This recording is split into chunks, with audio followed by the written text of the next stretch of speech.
à l'est de la Russie. C'est la capitale de la province de Yakoutie, grande comme 6 fois la France.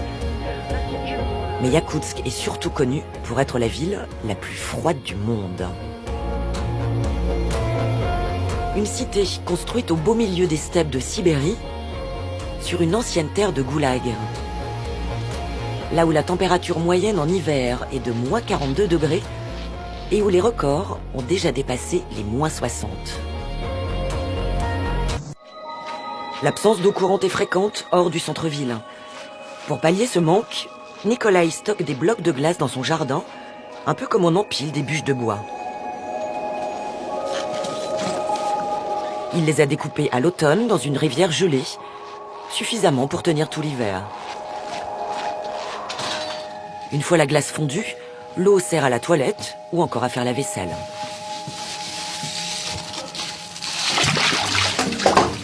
À Yakoutsk, la fourrure n'a pas mauvaise presse comme chez nous. 8 femmes sur 10 en sont parées.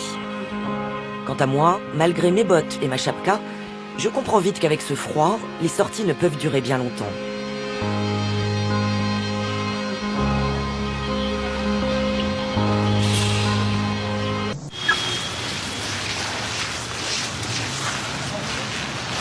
Là, c'est dingue. Les gens viennent de sortir de voiture, c'est-à-dire qu'elle est vide, mais ils laissent le contact pour qu'elle tourne, parce que sinon, le conducteur, quand il revient, il peut plus démarrer, ça gèle. Donc les voitures tournent vite, comme ça, garées. Hallucinant.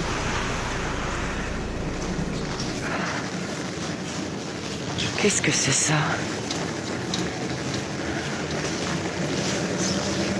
Qu'est-ce qu'il fait? Добрый день. Qu'est-ce que c'est? Je réchauffe la voiture. Je réchauffe des voitures qui ont gelé.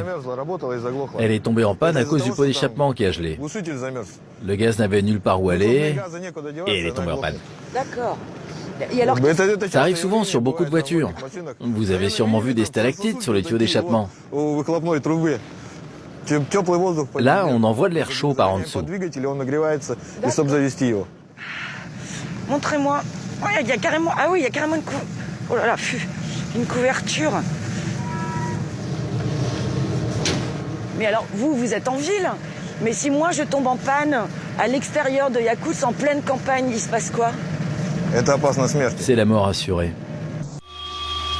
À Yakoutsk, le froid tue entre 150 et 200 personnes par an. Rien que le fait d'oublier ses gants peut vous envoyer à l'hôpital.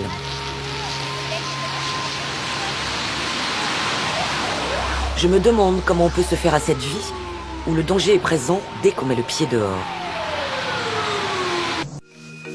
C'est génial, hein?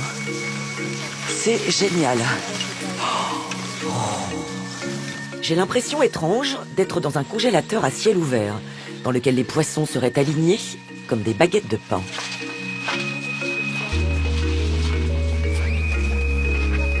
Ici, on ne se fait pas trancher un filet. On achète à l'unité, voire au mètre cube.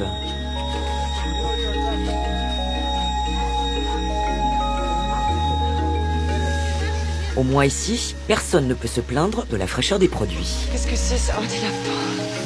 Oh mon Dieu. Oh, c'est pas possible. Il est gelé, il est dur comme du bois. Le permafrost, c'est cette terre qui reste gelée en profondeur toute l'année, même quand les températures dépassent les 30 degrés en été. Cette particularité explique l'étrange physionomie de cette ville. Les tuyaux de gaz survolent les rues parce qu'ils ne peuvent être enterrés. Les immeubles sont bâtis sur pilotis, car la chaleur qu'ils dégagent pourrait faire fondre la terre et déstabiliser les constructions. Comme ces vieilles isbas, bâties à même le sol et vouées à la démolition. La ville ne cesse de grandir.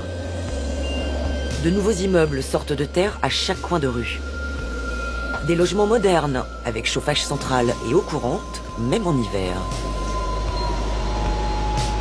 Le froid polaire n'a fait fuir personne, bien au contraire. La ville a gagné 100 000 habitants en à peine 15 ans. Il faut dire que la Yakoutie est une terre de pétrole, de gaz, d'or et de diamants.